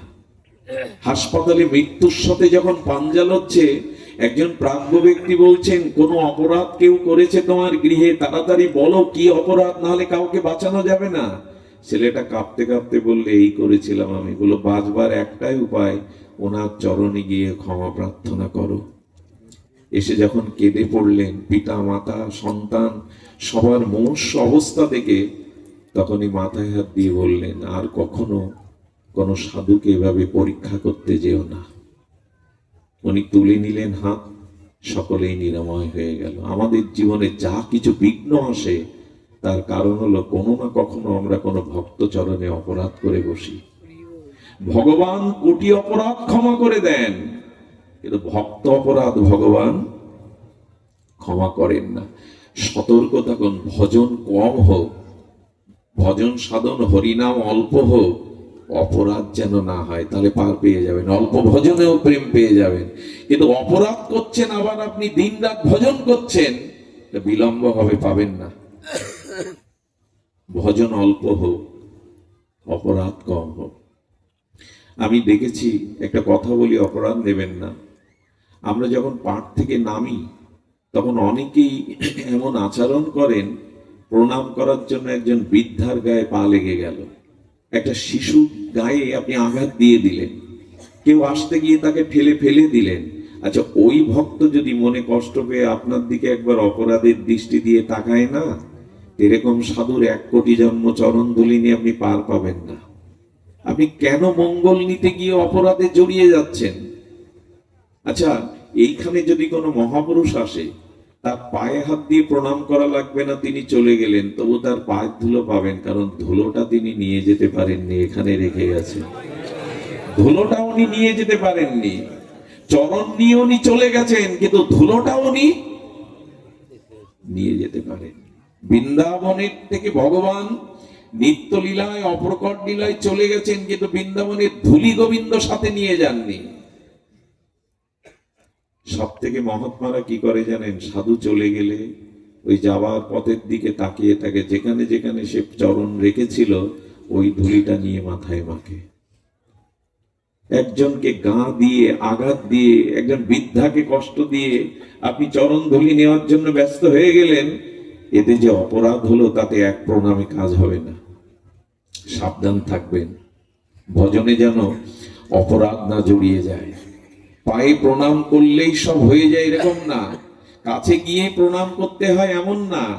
সকালবেলা উঠে শুদ্ধ বৈষ্ণবকে স্মরণ করে প্রণাম করলেও তার আশীর্বাদটা আপনার কাছে চলে আসে স্মরণে। এই জন্য প্রণামের এটা বিধি নয়। প্রণামের বিধি হলো যথাযথ রূপে যদি আমরা শ্রদ্ধাটা রাখতে পারি, ওই ধুলার মধ্যেই সব পাওয়া যাবে। সুধীজন, আপনাদের একটি ভক্ত লীলা বলেই আজকের পাঠ বিশ্রাম রাখবো। ভাগবতের সময় বড় দ্রুত চলে যায়, তবু আপনাদের কাছে অনুরোধ করব লীলাটি খুব ধ্যান দিয়ে শ্রবণের জন্য। আমাদের নববিধা ভক্তি, তাই না? ভক্তি কয় প্রকার বলেছেন ভাগবতে? নববিধা: শ্রবণ, কীর্তন, স্মরণ, বন্ধন, অর্চন, পাদসেবন, দাস্য, সখ্য, আত্ম নিবেদন। এই নববিধা ভক্তির আবার এক এক ভজনাঙ্গকে ভজন করে তারা ভগবানের পরম প্রেমময় ভক্ত হয়েছেন। যেমন শ্রবণে পরীক্ষিত মহারাজ, কীর্তনে সুখদেব ভগবান আছে না, পদসেবায় লক্ষ্মী দেবী, আত্মসমর্পণে বলি ভগবান, চরণে আত্মসমর্পণের জন্য বলি রাজা, এই তো। আর সখ্য রসের মধ্যে অর্জুন। এইভাবে আছে না, নববিধা ভক্তির এক একজন মহাজন আছে। জয় রাধে বাবা, মহাজন আছে। ধ্যান দিয়ে শোনো, এসছেন যখন কষ্ট করে জেগে থেকে শোনো। তো এই মহাজনের মধ্যে আজ আমি সর্ব অন্তিম স্তর যেটা আত্মসমর্পণ, এটা না হলে তো ভগবান পাওয়া যাবে না, সঁপে দিতে হবে। দেখুন, সব থেকে বড় কথা, ভগবান কাউকে দুঃখ দেন না। ভগবান কাউকে দুঃখ দেন না এই কারণে, ভগবান দুঃখ কি বস্তু তা জানে না। ভালো করে ধ্যান দিন। একদিন অন্ধকার ব্রহ্মার কাছে গিয়ে বললেন, এই জগৎ সৃষ্টি করেছে কে? ব্রহ্মা বলছে, ভগবানের শক্তিতে আমি করেছি। বলে, আপনি যদি সৃষ্টি করেন, অন্ধকার এবং আলোয় দুটো সৃষ্টিকার, বললো আমার। বলে, তাহলে সূর্য আমার প্রতি এত হিংসা করে কেন? বলে, সূর্য উঠলে আমাকে তাড়িয়ে দেয় কেন? অন্ধকার বলছে, আপনি যদি আমায় সৃষ্টি করেন তো সূর্য এত হিংসা আমার সাথে করে কেন? সূর্য উঠলে আমাকে তাড়িয়ে দেয়, অন্ধকার থাকে কি? ব্রহ্মা তখন বলছেন, আমি সূর্যকে জিজ্ঞাসা করব তোমার এই প্রশ্নটা, যে তোমার সাথে ওর শত্রুতা কি? সূর্য নারায়ণ, আচ্ছা অন্ধকারের সাথে আপনার শত্রুতা কি? আপনি ওকে তাড়িয়ে দেন কেন সব সময়? সূর্য নারায়ণ হেসে বলছেন, অন্ধকার কে? আমি তো তাকে চিনি না, কোনোদিন দেখিও নি। কথাটা সত্য বলছেন, কারণ সূর্য কখনো অন্ধকার দেখে না, সূর্যে কখনো অন্ধকার পৌঁছাতে পারে না। তেমনি সচ্চিদ আনন্দময় ভগবান থেকে কারো দুঃখ আসে না, উনি দুঃখ কাউকে দেন না। এখন প্রশ্ন হলো, তাহলে আমাদের জীবনে দুঃখ কেন এলো? আমরা তো ভগবানের অংশ, কথা বোঝা যায়? আমরা ভগবানের মাময়ী বংশ জীবলোকে, একবার একটা বাচ্চাকে কোলে নিয়ে বাবা মেলাতে গেছে। মেলায় দেখবেন চিনির ঢালাই করা মিষ্টি পুতুল পাওয়া যায়, হাত পা আছে না এরকম ঢালাই করা ছাঁচের পুতুল। মেয়েটা বলছে পুতুল কিনবো পুতুল কিনবো। পুতুল কেনার পরে বলছে বাবা এর হাত আছে পা আছে, এর মিষ্টতা কোথায়? আমি চুষবো তো, কোথায় চুষলে মিষ্টতা পাবো? বলে বোকা মেয়ে কোথাকার, ও সবটাই মিষ্টি, যেখানেই চোষণ করবি সেখানেই মিষ্টি পাবি। তো ভগবান আনন্দময়, তার থেকে আমরা এসেছি, তার অংশ আমরা, অমৃতের পুত্র। আমাদের এত জরাব্যাধি দুঃখ কেন? উনি তো কাউকে দুঃখ দেন না, সূর্য তো কাউকে অন্ধকার দেয় না। এই প্রশ্নের উত্তর আচার্যরা দিয়েছেন মাত্র দুটি কথায়, খুব মার্মিক কথা। এই দুঃখটা প্রবেশ করে যে দুঃখের দুয়ারটা খুলে দিয়েছে আপনি আমি, সেই দুয়ারটা কি জানেন? আচ্ছা, গাড়িতে যদি কেউ ওঠে সে গাড়ি হয়ে যায় না মানুষ থাকে? কথা বলুন। মানুষ থাকে তো। যে কাপড় পরে সে কি কাপড় হয়ে যায় না কাপড় কাপড় থাকে, শরীর শরীর থাকে? তেমনি সিন্ধুকের মধ্যে যে সোনাদানা থাকে, সোনাদানা কি বলে এগুলি আমার? সিন্ধুক দাবি করে যে তুমি আমার মধ্যে আছো তাই তুমি আমার। সিন্ধুক বলে সোনাদানা তুমি আমার না, যে মালিক রেখেছে তার। এই দেহের মধ্যে আত্মা আছে, ভগবানের সচ্চিদানন্দ চিৎকন অংশ। আমাদের দুঃখ প্রবেশের দুয়ার খুলে দিয়েছি দুটো অক্ষরে মম, এই দেহ আমি। এই কথাটি ছোট, কিন্তু এই কথাটা বুঝতে পারলে আপনি এক লাফে ভগবানের দুয়ারে চলে যাবেন। দুঃখ আপনাকে আর জড়াবে দিয়ে স্পর্শ করবে না। দুঃখ ঢুকেছে যারা মনে করে এই দেহ আমি। আমি দেহ নই। আমি গাড়িতে উঠলে গাড়ি হয়ে যায় না, আমি বাড়িতে বাস করলে আমি বাড়ি হয়ে যায় না, আমি আমিই থাকি। আমি কাপড় বদলালেও আমি বদলাই না, আমি আমিই থাকি। সিন্ধুকে সোনাদানা থাকলে সিন্ধুক দাবি করতে পারেন এটা আমার, ওটা মালিকের। তেমনি আত্মা আমার ভেতরে আছে, আমি ওই চিৎকন অজর অমর সৎসত সনাতন আত্মা। আমি দেহ নই। এই আমি যে দেহ না, এই বদলেই দুঃখের শেষ। আত্মাতে জরাব্যাধি নেই, যার জন্মই নেই তার মৃত্যু হবে কি করে? আত্মাতে জরাব্যাধি নেই, জন্ম মৃত্যু অভিশাপ নেই, আছে এই দেহের।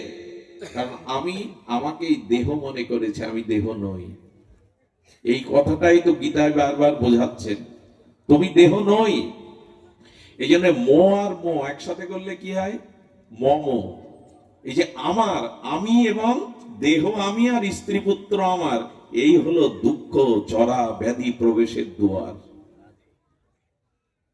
একবার যদি বলতে পারেন আমি দেহ নই, স্ত্রী পুত্র আমার নই, সব ভগবানের, মুখে না প্রাণ থেকে যদি সিদ্ধান্ত নিয়ে বলতে পারেন, আপনাকে আর এই মরজগতে আসতে হবে না, চিন্ময় ভগবত ধামে স্বরূপে ফিরে যেতে পারবেন, আর আপনার মৃত্যু নেই। রামকৃষ্ণদেব পরমহংসদেব কি বলেছেন জানেন? কোমরের মাটি যখন কাদা থাকে তখন তাকে ভাঙাও যায়, গড়তে গিয়ে বেঁকে গেল, আবার ভেঙে আবার গড়া যায়। কিন্তু ওটা চাকে পোড়ানোর পরে যখন ঘট বা কলসি হয় তখন ভেঙে আর গড়া যায় না। যখন একবার ভগবানের হয়ে যাবেন তখন আর জন্ম মৃত্যু ভাঙা গড়া আপনার জীবনে থাকবে। সব অভিশাপের কারণে এই দেহ আমি, আর এই দেহ ভোগের জন্যই পাপ অপরাধ গুলো ঢুকে যায়। কথাগুলো ক্ষুদ্র, এদের গভীরতা অনেক বেশি। আমাদের ভারতীয় দর্শনটা এইখানেই, আমি দেহ নই।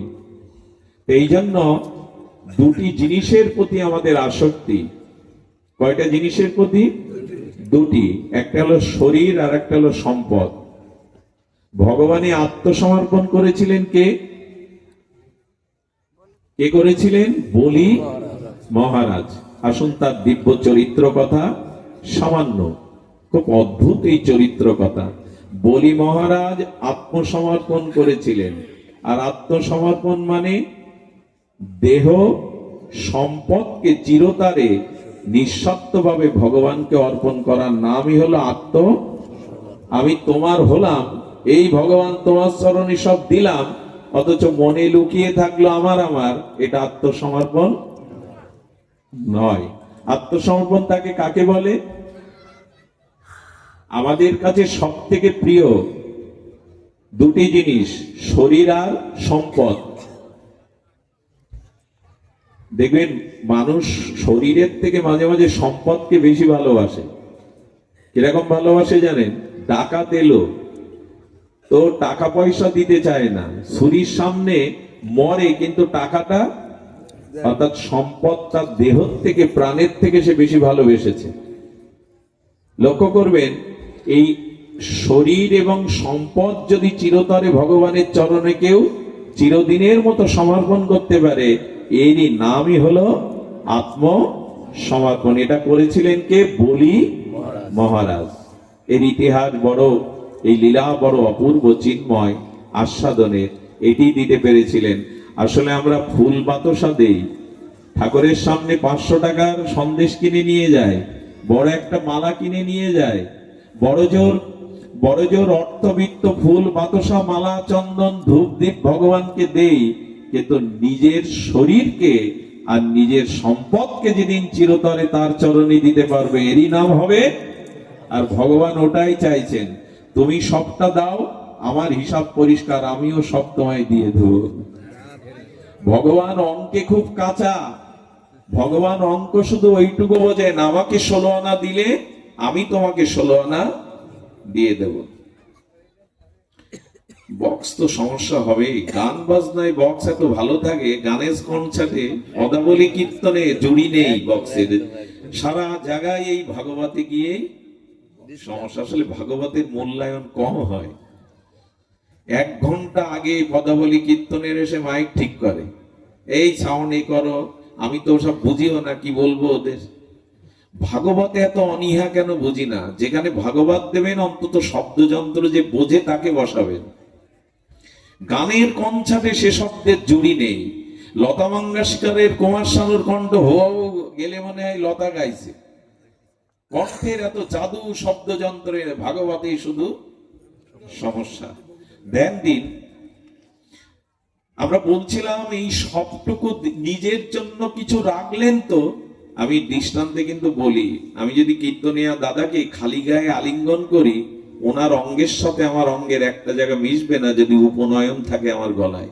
ওই সুতোর জায়গাটা বাদ পড়ে যাবে। ভগবান বললেন, আমার হিসাব পরিষ্কার, 16 আনা আমায় দাও, 16 আনা আমি তোমায় দিয়ে দেবো। এর বেশি অঙ্ক আমি বুঝি না।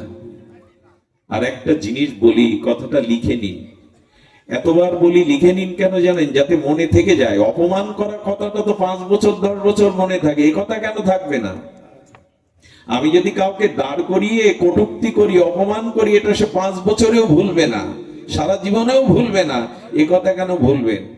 কৃষ্ণ ব্রজবাসীদের ঘরে মৃত্তিকার ভাণ্ডে নবনীত ননি খেত, খাওয়ার জন্যই তো ওরা গুছিয়ে রাখতো, কিন্তু খাওয়ার পর পাত্রগুলো ভেঙে ফেলতো। যে পাত্রে গোবিন্দ ননি নবনীত ক্ষীর পেত, ওই পাত্রগুলো ভেঙে তুই আসতো। ব্রজবাসী মায়েরা নন্দ মন্দিরে গিয়ে কৃষ্ণ জননী যশোদাকে বললো, যশোদা নালিশ আছে। বললো, নালিশ তো প্রতিদিন করো। বলে, আজকে নূতন নালিশ নিয়ে এসছি। আরে গোপাল আমাদের ঘরে না গেলে আমাদের আনন্দ হয় না। ওই তো খাবে নবনীত, ওর জন্যই তো সাজিয়ে রাখি। ওর কাছে প্রশ্ন করো তো, ওই ভাণ্ডগুলো ভেঙে তুই আসে কেন কে? আমরা তো অন্য কাজে লাগাতে পারতাম, ওই পাত্রগুলো তো অন্য কাজে লাগাতে পারতাম। কৃষ্ণ ভয়ে ভয়ে শাড়ির আঁচলে মুখ লুকাচ্ছে। নালিশ করতে এসছে তো। ব্রজমায়েরা বিদায় নেওয়ার পরে যশোদা মা বললেন, কানাই, কৃষ্ণ, আচ্ছা ওদের পাত্রে নবনীত ক্ষীর নবনীত পেয়ে আসিস, ভাঙিস কেন? শুনুন, প্রাণ ভরে শুনুন, উৎকর্ণ হয়ে শুনুন। বললেন, মা, যে পাত্র একবার আমার সেবার জন্য ব্যবহার হয়, যে পাত্র একবার আমার সেবায় কাজে লাগে, ওই পাত্র যাতে আর কোনো বিষয় ভোগের কাজে না লাগে, তাই আমি ভেঙে ধুয়ে আসি। জয় রাধে। যে পাত্র একবার আমার সেবায় নিবেদন হয়, ওই পাত্র আর কোনো বিষয়ই যাতে ভোগ না করে, এই জন্য ওটা ভেঙে ধুয়ে আসি। এই জন্য শ্রী গুরুদেব যে পাত্রে পায়, ওই পাত্রটা আমরা অন্যকে, ভগবানের থালায় যেটা প্রসাদ দেয় ওটা আপনাকে আমাকে দেবে? যে পাত্র, বলতে চেয়েছি, যে শরীরটা ভগবানকে একবার দিয়েছি, সেই শরীর জন্য আর বিষয় ভোগে কাজে না লাগে, উচ্ছিষ্ট হয়ে যাবে। আর ভগবান ওই পাত্রে ঠাকুর ঘরের থালাটা অন্যকে দেন কি খেতে? তো যে মন ভগবানকে দিয়েছেন সেই মন আবার কামনা বাসনায় বিষয়ের উচ্ছিষ্ট করতে দিলে ভগবান আর নেবে তাতে? খুব মার্মিক কথা। যে শরীরটা গুরুদেবের চরণে দিয়ে দিয়েছেন, সমর্পণ করেছেন, তাতে আর বিষয়ের ভোগ তুলবেন না। সুধীজন, ভগবান বামন রূপ ধরলেন, ব্রহ্মচারী তেজপুঞ্জ জ্যোতির্ময় দেহ বামন রূপ ধরলেন। কোথায় যাচ্ছেন জানেন? বলি মহারাজের যজ্ঞে। খুব ধ্যান দিতে হবে, খুব অপূর্ব এই ভক্ত লীলা গাথা। যজ্ঞ সম্ভবত পবিত্র জায়গায় ছাড়া যজ্ঞ হয় না। যজ্ঞ কোথায় জানেন? শ্রী নর্মদা একটা পবিত্র কূলে। দেখুন, মাটির কিছু গুণ আছে। আমি গতদিন মনে হয় বলেছিলাম পতিত ভূমি আর অপতিত ভূমি। পতিত ভূমি মানে, পতিত মানে যে মাটিটা শুদ্ধ নয়, পতিত মানে অপবিত্র আর পবিত্র। একবার পঞ্চ পাণ্ডবকে নিয়ে কুন্তী দেবী বনবাসে ছিলেন 12 বছর। একটি জায়গা দিয়ে যেতে যেতে কুন্তী দেবী দাঁড়িয়ে পড়লেন। যুধিষ্ঠির পেছনে তাকিয়ে দেখে মা দাঁড়িয়ে, মাকে ডাকছেন, মা চলে এসো। কুন্তী দেবী দাঁড়িয়ে থাকলেন, যুধিষ্ঠির পেছনে এসে বলছেন, মা এই মাটিতে এমন করে দাঁড়িয়ে আছো কেন, চলো। বলেন, যুধিষ্ঠির তুমি প্রাজ্ঞ, তুমি ধর্মজ্ঞ, তবে শোনো, এই মাটিতে দাঁড়ানোর সাথে সাথে আমার শুদ্ধ হৃদয় কালিমায় ভরে গেছে। আরো শুনবে পুত্র, আমি বিধবা, আমি কুন্তী, কিন্তু আমার মনের মধ্যে কাম জেগে গেছে। যুধিষ্ঠির অবাক হয়ে মাকে বলছেন, মা তুমি এগিয়ে যাও। যুধিষ্ঠির এক মুঠো মাটি নিয়ে স্পর্শ করে দেখলেন যুধিষ্ঠিরের হৃদয়ে কাম জাগছে। ভাবতে পারেন? আশেপাশে প্রাজ্ঞ মুনি ঋষিদের প্রশ্ন করলেন, এই জায়গার কোনো প্রাচীন ইতিহাস কি আপনারা বলতে পারেন? বলো, পারি। একটা নারীকে ভোগ করবে বলে দুইজন অসুর প্রকৃতির লোক, তাদের মধ্যে রক্তক্ষয় করতে করতে দুইজন মারা গিয়েছিল, তাদের রক্তেই মাটিতে মিশানো আছে। যাদের গৃহে ভগবানের সেবা ঠিকভাবে হয় না, যাদের গৃহে ভগবানের নাম একটু হাততালি করতাল ঝাঁস খোল বাজিয়ে হয় না, যেখানে বছরে মাসে 6 মাস অন্তর একটু সাধুর চরণ ধুলি পড়ে না, সেই ভূমি, সেই গৃহ অপতিত হয়ে যায়, শ্মশান ভূমি হয়ে যায়। ওখানে রোগ শোক জ্বালা যন্ত্রণা লেগেই থাকে।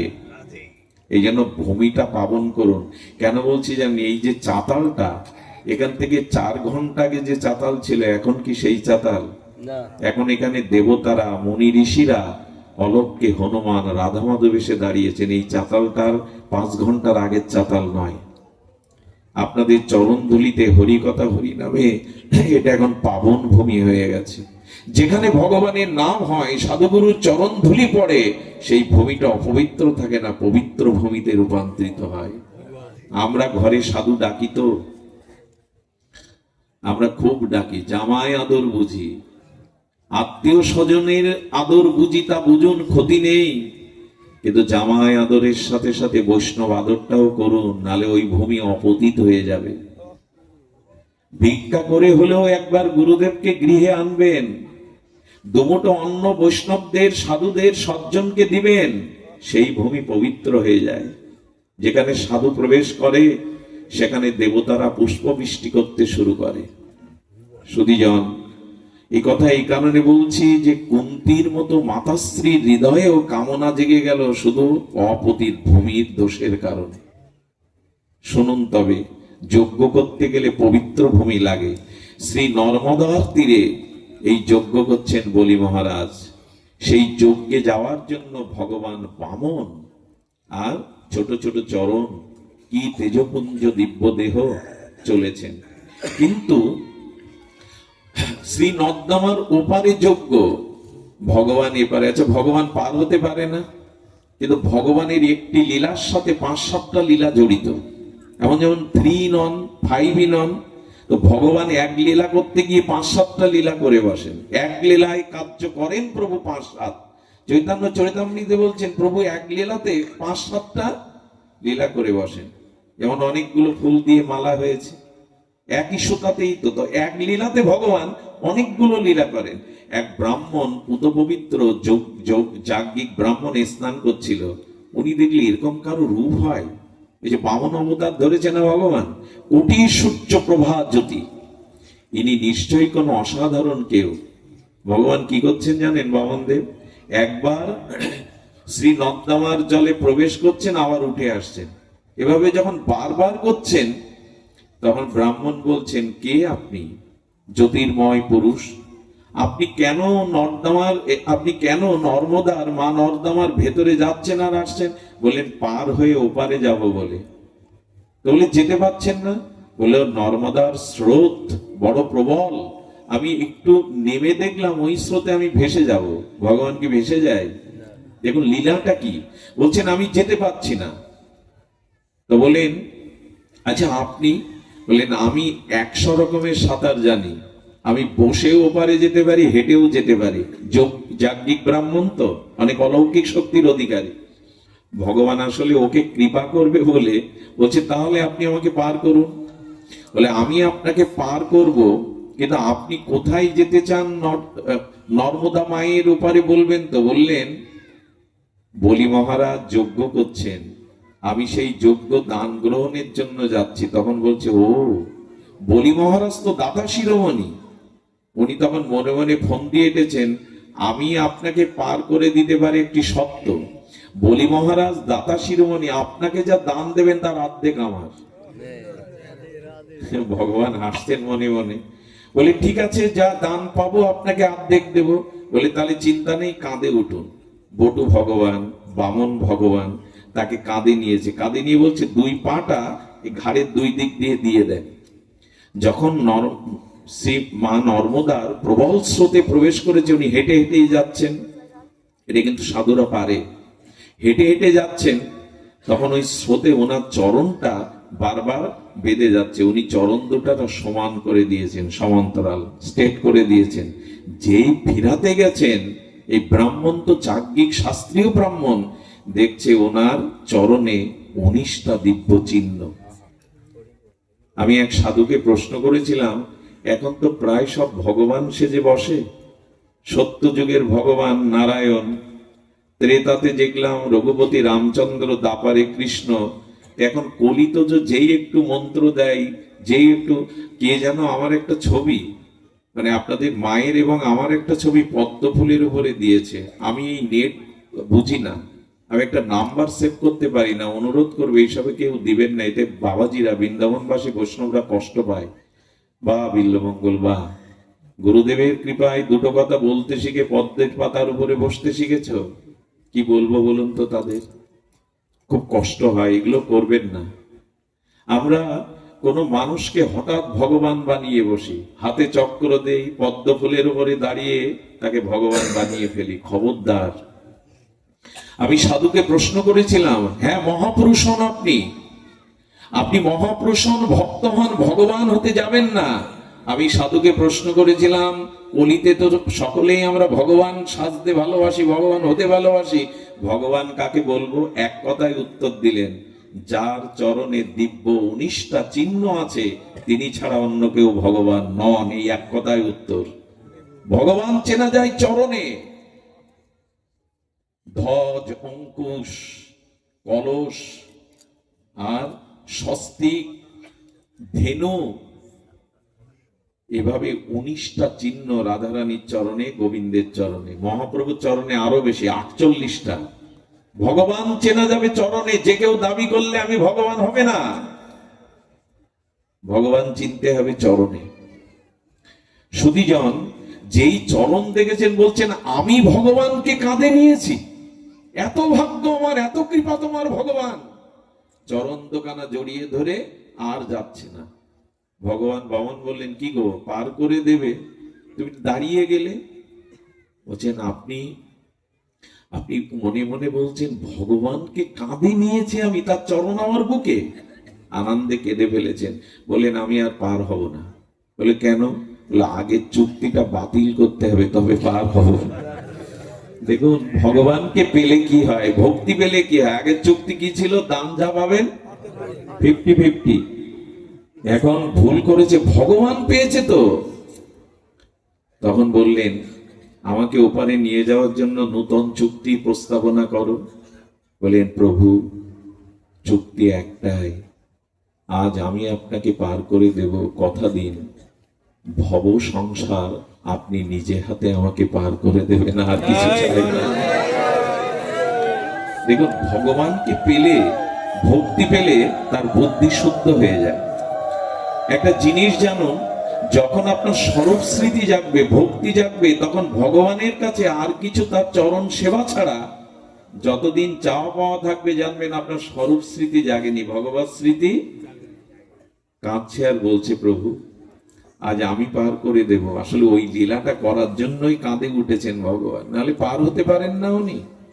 ভগবানের চোখে জল। বললেন, ভালোই চেয়েছো, কথা দিলাম তোমাকে বিনা করিতেই আমি পার করে দেবো। এখন তো আমাকে ওপারে নিয়ে চলো। ওই পারে গিয়ে কোথায় গেল জানেন? এই লোকটা ভগবান পেয়েছে তো আর সংসারের দিকে ফেরেনি, জঙ্গলে গিয়ে ভগবানের ভজনে বসে গেল। আপনি যখনই ভগবানের কৃপা পাবেন, সংসার আপনাকে আর খুব বেশি টানবে না।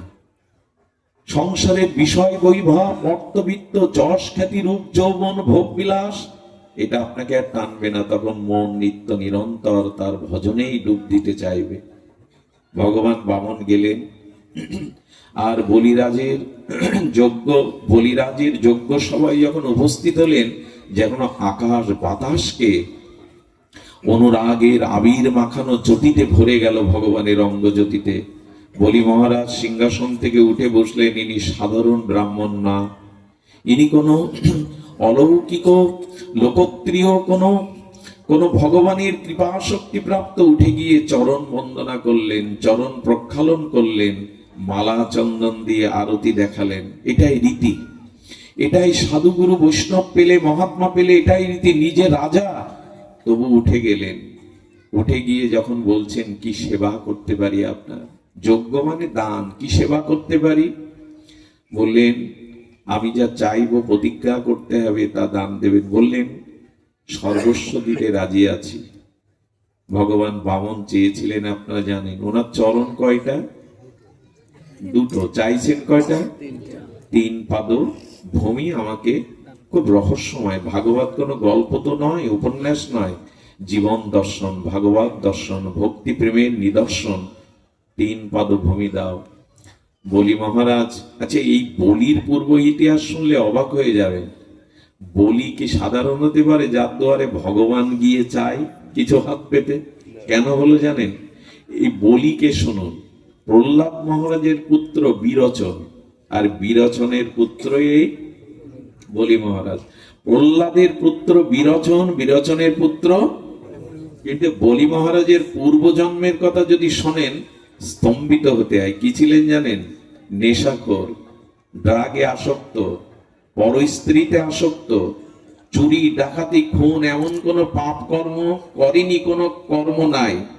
একটা গোলাপ ফুলের মালা নিয়ে বেশ্যার গলে দিতে যাচ্ছে, পর স্ত্রীতে আসক্ত হয়ে বেশ্যালয়ে যাচ্ছে, পতিতালয়ে।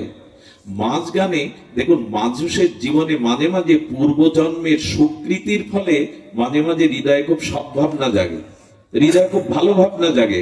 আবার ওই পুরানো পাপের ভাবনা যখন আছে, আবার মানুষ কুচিন্তা করে। এগুলো সব পূর্বজন্মের পাপ পুণ্যের কর্মের প্রভাব। দেখবেন মাঝে মাঝে কয়েকদিন মনটা খুব শুদ্ধ থাকে, ভোগ বিলাস আর করবো না, এরকম একটা প্রতিজ্ঞা করে বসেন। কেন জানেন? পূর্বজন্মের পূর্ণ সুকৃতি কাজ করছে এখন আপনার পেছনে। আবার কখনো কখনো অকারণে পাপের চিন্তা, ভোগের চিন্তা এসে উদয় হয়, যাবেন ওটা পাপেরই ফসল। এরকম ওঠানামা করে না হৃদয়? করে কেন? পাপ পুণ্যের। ওই পতিতাকে মালা দিয়ে ভোগ করতে গিয়ে রাস্তার মাঝখানে হোঁচটকে পড়ে মূর্ছিত হয়ে গেলেন। মদ, নারী, ড্রাগ, পাপ, খুন এমন কোন কর্ম করে নাই। যখন উঠলেন, বলো বাধা পড়লো, মালাটা ছড়িয়ে পড়েছে। বলে আজ আর বাধা পড়েছে, যাব না। কিন্তু মালাটা কি করি? সামনে দেখলেন একটা শিব মন্দির, শিব ঠাকুরের গলায় শিবলিঙ্গে ওই মালাটা পরিয়ে দিয়ে একটা ধূপ দেখালেন। এর পরপরই ওর মৃত্যু হয়। যমরাজের 2টো রূপ, একটি যমরাজ, একটি ধর্মরাজ। ধর্মরাজের রূপ অপরূপ। যমরাজকে দেখলে পাপীরা ভয় পায়। যমরাজ চিত্রগুপ্তকে দেখে বলছেন, দেখো তো এর পূর্বজন্মের পাপ কতটুকু। বলে সারা জীবন পাপ, এমন কোন কর্ম করে নাই পাপ কর্ম জীবনে বাদ নাই। বলে কোন পুণ্য কর্ম নাই। বলে মরার কিছুক্ষণ আগে পতিতার গলায় মালা দেবে বলে মালাটা দিতে পারেনি, শিবের গলায় দিয়েছিল। যমরাজ হেসে বললেন, এই তো ভগবান শঙ্করকে যে একটা বেলপাতা দেয়, ভগবান শঙ্করকে যে একটা মালা দেয়, তার 3 ঘন্টা দেবরাজ ইন্দ্রের পদ পাওয়ার কথা। তুমি কি এটা আগে নেবে না নরক ভোগ করবে? আমি গল্প শোনাচ্ছি না আপনাদের। ওকে 3 ঘন্টার জন্য দেবরাজ ইন্দ্রের পদ দিয়ে দিল। ওখানে গিয়ে ও ভাবছে, একটা মালা দানে যদি 3 ঘন্টা দেবরাজ ইন্দ্রের পদ পাওয়া যায়, দানের এত মহিমা। তা আমি যখন ইন্দ্র হয়েছি, ইন্দ্রের কাছে অনেক সমুদ্র মন্থনে কি উঠেছিল? ঐরাবত। কি উঠেছিল? কামধেনু উঠেছিল, মণিরত্ন উঠেছিল না, ওগুলো সব ইন্দ্রের কাছে ছিল। সঙ্গে সঙ্গে অগস্ত্য ঋষিকে ডেকে বলেন, এক মালা দানে যদি আমার 3 ঘন্টা দেবরাজ ইন্দ্রের পদ প্রাপ্ত হয়, যা আছে সব দান করে দেব 3 ঘন্টার মধ্যে। দানের অনেক মহিমা আছে। সৎপাত্রে যদি দান করতে পারেন, দানের থেকে বড় ধর্ম কলিতে আর অন্য নাই। কারণ সত্য আমাদের মাঝে নাই, তপস্যা না, একমাত্র দানটাই আছে। তবে সৎপাত্রে যদি দান করতে পারেন, সে দানের মহিমা বড় বিরল। দান ছাড়া কলিতে খুব বেশি অন্য ধর্ম ক্রিয়া, হরিনাম এবং দান, তবে সৎপাত্রে দিতে হবে। কি করেছেন উনি? সঙ্গে সঙ্গে অগস্ত্য ঋষিকে দিয়ে ঐরাবত দিয়ে দিয়েছেন, কামধেনু বশিষ্ঠকে দিয়েছেন, সব ঋষিদেরকে, মণিমুক্তা কৈবল্য ঋষিকে দিয়েছেন, সবাইকে 3 ঘন্টা দান করেছেন। এই দানের ফলে ঋষিমুনির আশীর্বাদে বললো, এর জন্মের পরে আপনার পাপ ভোগ করতে হবে না, তুমি বলি রাজা হয়ে জগতে আবির্ভূত হবে। এই দানের কারণে, দানের কারণে বলি রাজা হয়েছিলেন। প্রহ্লাদের বংশে সহজে কেউ আসে?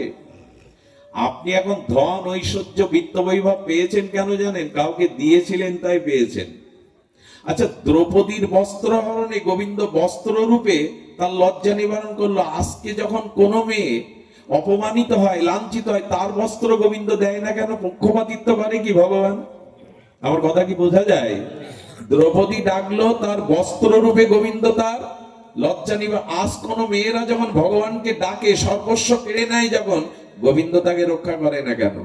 কারণ একটাই, দ্রৌপদী ভোরবেলা স্নান করতে গিয়ে দেখে এক জটাজুটো সাধু সন্ন্যাসী তপস্যা করতে করতে শীতের দিনে স্রোতে তার পরনের বসন ভেসে গেছে। লজ্জায় সে তীরে উঠতে পারছে না, ওখানে বসে বসে কাঁপছে আর জপ করছে। দ্রৌপদী তার নূতন শাড়ির অর্ধেক ছিঁড়ে ভাসিয়ে দিয়েছিল লজ্জা নিবারণের জন্য। সাধু তাকিয়ে বলেছিল, মা, পৃথিবীর কারো সাধ্য নেই তোকে লজ্জা দেওয়ার, একদিন এই বস্ত্রের প্রতিদান তুই পাবি। এই জন্য তো ভগবান বস্ত্র রূপে গেলেন, না দিলে পাবেন কোথায়? সব থেকে বড় দান আজকে যিনি এই অনুষ্ঠান করছেন, সাধুগুরু বৈষ্ণব ডেকে মানুষের ভিতরে যদি আধ্যাত্মিক ভক্তির চেতনা দান করা যায়, এর থেকে বড় দান আর জগতে নেই। অন্য দান আবার ক্ষুধা লাগে, বস্ত্র ছিঁড়ে যায়, ঘর ভেঙে যায়, কিন্তু ধর্ম দান করলে এই দান যুগ যুগান্তর তাকে মনুষ্যত্ব, ভক্তি প্রেম এনে দেয়। এর থেকে বড় দান আর জগতে নাই। হরি কথা, হরিনাম দান। যারা এটি করে তারা অনন্ত সৌভাগ্যের অধিকারী হয়। এই ভাগবত চেতনা দান। এই জন্য বলি রাজা, এই বলি। আর ভগবান কি তার দুয়ারে এমনি এমনি দান নিতে যাবে? শুক্রাচার্য গুরুদেব বলছেন, বলি ভুল করছো, তোমার সামনে যে দাঁড়িয়ে আছে সে সাধারণ কেউ না, ভগবান বিষ্ণুই। বলেন, ভগবান যদি আমার দুয়ারে দাঁড়িয়ে থাকে, গুরুদেব আজ আপনার কথা আর আমি মানব না। চিন্তা করতে পারেন? বললেন, জীবন বাঁচানোর জন্য, জীবিকার জন্য, মেয়ের বিয়ের জন্য মিথ্যা কথা বলা যায়, প্রাণ বাঁচানোর জন্য তাতে দোষ না, এটা শুক্রাচার্যের নীতি। বলেন, গুরুদেব, ভগবানকে যদি কিছু দেব বলে থাকি, আজ আর আপনার কথা আমার কানে যাবে না। বলেন, তোমার শ্রীহীন হয়ে যাক। গুরুদেব অভিশাপ দিলেন, শ্রীহীন হয়েছিল কি বলি? ভগবানকে কিছু দিলে তার দ্বারা শ্রীহীন হয় না। 3 পাদ জায়গা যখন দেওয়ার পরে এক পায়ে সমগ্র ব্রহ্মাণ্ড নিয়ে নিলেন, আর এক পাদে সপ্ত স্তর নিয়ে দিলেন, ভূ ভুবা সমহ জনতব সত্য। ভগবান আরেকটি পা সৃষ্টি করলেন নাভি থেকে, বলেন আর একটা পায়ের জায়গা দাও। বলি মনে মনে বলছেন, আমি মনে করেছিলাম ছোট পা, এত অল্প চাইলেন কেন? একটা স্টেট নিয়ে দিন, একটা রাজ্য নিয়ে দিন। এখন দেখছি তোমার চরণের থেকে বড় আর জগতে কিছু নেই। কিন্তু আর কি দেব? বলি রাজার স্ত্রীও ছিলেন তেমন। উনি বললেন, আপনি এখনো বুঝতে পারছেন না ভগবান আপনাকে 3 পদ জায়গা কেন চেয়েছেন? আরে বোকা, আপনার মাথাটাই তার চরণে দিয়ে দিন। আর জায়গা এর থেকে বড় জায়গা আর নাই, আপনার মাথাটাই দিয়ে দিন। এই হলো আত্মসমর্পণ, নিজেকে সম্পূর্ণরূপে তার চরণে দিয়ে দেওয়া। এই মাথায় পদ রাখলেন। আর কি বললেন জানেন? বলি তবে শোনো, সম্পদ যখন দিলে, শরীরটাও দিলে, একেই বলে আত্মসমর্পণ। আমি তোমাকে সুতল রাজ্য দিয়ে দিলাম। কি রাজ্য দিয়ে দিল? সুতল রাজ্যের 52টা দরজা। আর ওই দরজায় ভগবান 52 দরজাতে পাহারাদার হয়ে থাকলেন। চিন্তা করতে পারেন, আত্মসমর্পণকারী ভক্তের দুয়ারে দ্বার পাল হয়ে পাহারা দিচ্ছেন 52 দরজায়। এদিকে লক্ষ্মী দেবী দেখছে নারায়ণ আর ভিড়ছে না। বোঝা যায় লক্ষ্মী দেবী বৈকুণ্ঠে আর নারায়ণ। নারদকে ডেকে বলছেন, তোমার প্রভু কোথায়? তিনি তো বৈকুণ্ঠে আসছেন না। বলে, প্রভু আর আসবে না কখনো। বলে, কেন? বলে, একজনের দ্বারে দ্বারপাল হয়ে দাঁড়িয়ে আছেন সুতল রাজ্যে, ভক্তের দ্বারে দাঁড়িয়ে হয়েছেন ভগবান। সব যদি দিতে পারেন না, তখন ভগবান আপনার দুয়ারে। আহা, এ তো কথার কথা নয়। ভগবান দুয়ারি হয়েছে, তাও 52টা দুয়ার সুতল রাজ্যের, 52টা জায়গায় দাঁড়িয়েছেন লাঠি হাতে।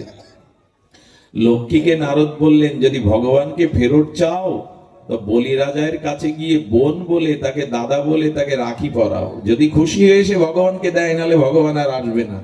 আহা, তখন রাখি পূর্ণিমা চলছিল। লক্ষ্মী দেবী গিয়ে, কমলা দেবী গিয়ে বলিকে দাদা বলে প্রণাম করলো। বলি মহারাজের হাতে এইখান থেকে রাখি পরাবার একটা প্রথায়, রাখি পূর্ণিমায়।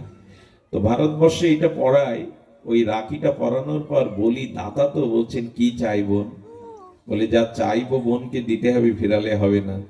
তোমার দুয়ারটা 52টা দুয়ার, একটা দুয়ার করতে হবে, কারণ 52 দুয়ারে দাঁড়িয়ে থাকতে তার কষ্ট হয়। বলে, তোমার কথা আমি রাখবো। আর কিছু চাই? বললেন, উনি আমার পতি, ওনাকে ফিরিয়ে দিন, আপনার দুয়ারে যে দাঁড়িয়ে হয়ে আছে। আমি লক্ষ্মী, আপনার বোন। চিন্তা করতে পারেন, লক্ষ্মী দেবী গিয়ে চাইছে আমার পতিকে ফিরিয়ে দিন। বলিরাজ বললেন, বোন, ও যদি তোমার পতি হয়, আমার কে যেন আমার প্রাণপতি। প্রাণ চলে গেলে তো বাঁচবো না আমি। তখন নারদ এসে মীমাংসা করলেন, 8 মাস আপনার দুয়ারে থাকবে, আর 4 মাস বৈকুণ্ঠে, চাতুর্মাসে উনি থাকবেন। আজও সুতল রাজ্যে দ্বারপাল হয়ে ভগবান দাঁড়িয়ে আত্মসমর্পণকারীর ভক্তের মহিমা জগতে কীর্তন করছেন। দিই না আমরা এই শরীরটাকে, সম্পদটাকে যদি গোবিন্দের চরণে, কিছু তো নিয়ে আসিনি, আবার তো ছেড়েও যেতে হবে। এগুলো ভগবানকে সমর্পণ করুন, এর দ্বারাই আত্মকল্যাণ। আজ এইটুকুই, আপনাদের মঙ্গল হোক। জয় শ্রী গুরু প্রেমানন্দে গৌর হরি। জয় শ্রী রাধে। বিমল কুণ্ডু তার সংসারের মঙ্গল কামনায় জন্য আজ ভক্ত সেবার আয়োজন করেছেন। আপনার প্রার্থনা করবেন। বিমল কুণ্ডু, অমল কুণ্ডু এবং অলোক চন্দ্র কুণ্ডু, পিতা স্বর্গীয় অনিল চন্দ্র কুণ্ডুর আত্মার সদ্গতির উদ্দেশ্যে এই তাদের মঙ্গল। জয় রাধে। উঠে দাঁড়িয়ে